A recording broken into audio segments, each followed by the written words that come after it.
Saudara, di hari kedua pembukaan lapor Mas Wapres, warga kembali memadati kantor Sekretariat Wakil Presiden Kebon Sirih, Jakarta. Aduan berasal dari warga di berbagai wilayah. Salah satunya pelapor asal Depok, Jawa Barat, Yetri Darwin, yang melaporkan soal keadaan sang anak yang lumpuh setelah operasi 2 tahun lalu. Pelapor sudah meminta bantuan sejak 2 tahun lalu, namun belum ada tindakan hingga saat ini. Yetri membawa rekam medis sang anak dan kronologi kejadian. Ia pun berharap bisa mendapatkan kompensasi atas kondisi anaknya sekarang yang diduga menjadi korban malpraktik. Dokter Widya Yanti datang ke rumah sakit RSPAD, masih bisa jalan, masih bisa pipis, masih bisa buang air besar. Masuk kamar operasi 7 jam, keluar lumpuh dari dada sini sampai telapak kaki. Itu sudah 2 tahun 4 bulan. Kita minta sama rumah sakit bagaimana jalan terbaik. Jadi dokter itu sudah datang sampai ke dokter Terawan, itu semua angkat tangan, nggak bisa. Nah kemarin pihak rumah sakit datang ke rumah, saya bertanya, dok ini bagaimana, udah 2 tahun lebih, mana saya kok lumpuh gini, apakah mungkin masih bisa diperbaiki? Kalau menurut cara kedokteran, udah nggak bisa. Jadi lumpuh permanen dok, iya permanen ada ibu, udah nggak bisa jalan.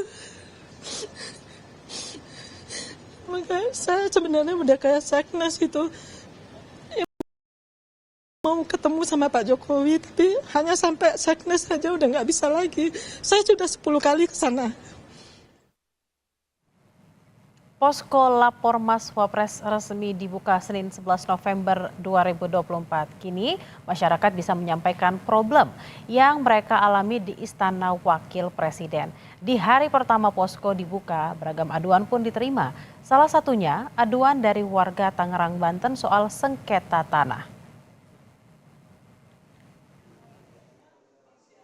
Wakil Presiden Gibran Rakabuming Raka resmi membuka posko lapor Mas Wapres di Istana Wakil Presiden Jakarta, Senin 11 November 2024. Di hari pertama beroperasi, sejak pagi warga mulai berdatangan dengan berbagai pengaduan dari masyarakat. Salah satunya pengaduan dari Ali Chandra, warga Tangerang, Banten. Ali Chandra yang datang untuk membuat laporan soal jual beli tanah. Ali mengaku sudah puluhan tahun memperjuangkan hak tanahnya, namun tidak kunjung berhasil.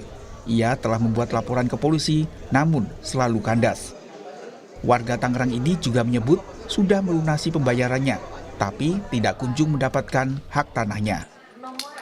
Nah, mudah-mudahan dengan Mas Gibran ada satu perubahan, hukum bisa berubah ke depan. Orang-orang kecil ini saya semut melawan gajah, supaya semut ini bisa ada yang membantu tanah milik saya bisa kembali, minimal dibayar sesuai NJOP. Saya udah gugat, perdata 3 kali, hasilnya NO. Layanan lapor Mas Wapres dibuka dari pukul 8 pagi hingga pukul 2 siang di Sekretariat Wakil Presiden Kebon Sirih, Jakarta. Ada 2 mekanisme pengaduan masyarakat, yakni datang secara langsung ke Setwapres atau bisa melalui WhatsApp. Petugas akan membantu mulai dari registrasi hingga menerima aduan. Asisten Deputi Tata Kelola Pemerintah Setwapres menyebut laporan masyarakat akan diproses berkoordinasi dengan kementerian, lembaga, dan pemerintah daerah. Mas Wapres, jadi sesuai arahan Bapak Wakil Presiden, saat ini di kantor Sekretariat Wakil Presiden dibuka semacam penerimaan pengaduan masyarakat melalui beberapa kanal, dan saat ini bisa dilakukan secara langsung, warga datang ke kantor Setwapres untuk diterima pengaduannya, seperti itu. Penyelesaian ini akan dikoordinasikan dengan kementerian, lembaga, termasuk dengan pemerintah daerah terkait. Sehingga harapannya memang berbagai aduan masyarakat ini bisa diselesaikan melalui koordinasi yang baik antara kami di sini Setwapres dengan seluruh kementerian, lembaga, dan pemerintah daerah.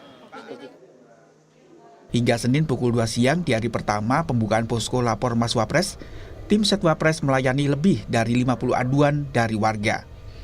Aduan nantinya akan diproses selama 14 hari dan warga bisa memantau perkembangan aduan via WhatsApp maupun website.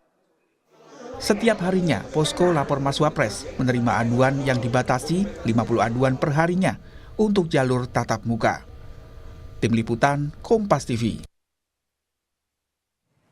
Wakil Presiden Gibran Raka Buming Raka menilai perlu adanya evaluasi terkait kebijakan sistem zonasi pada penerimaan peserta didik baru. Gibran menyebut jumlah guru yang tidak merata dan terbatasnya jumlah sekolah membuat sistem zonasi belum bisa diterapkan di semua wilayah. Dalam pidatonya di Rakor Evaluasi Kebijakan Pendidikan Dasar dan Menengah, Gibran menyebut PPDB dengan sistem zonasi belum dapat diterapkan di seluruh wilayah. Gibran juga mengaku saat dirinya masih menjabat sebagai wali kota Surakarta, pihaknya sering mendapat keluhan warga, tak hanya mengenai sistem zonasi, namun tentang Merdeka Belajar, pengawas sekolah, hingga ujian nasional. Zonasi ini program yang baik, tapi silakan nanti Bapak Ibu selama rakor mungkin bisa memberi masukan, karena jumlah guru kita itu belum merata. Ada provinsi tempat-tempat yang kelebihan guru. Ada provinsi tempat-tempat yang kekurangan guru. Ya, ini nanti tentunya menjadi PR untuk Pak Menteri.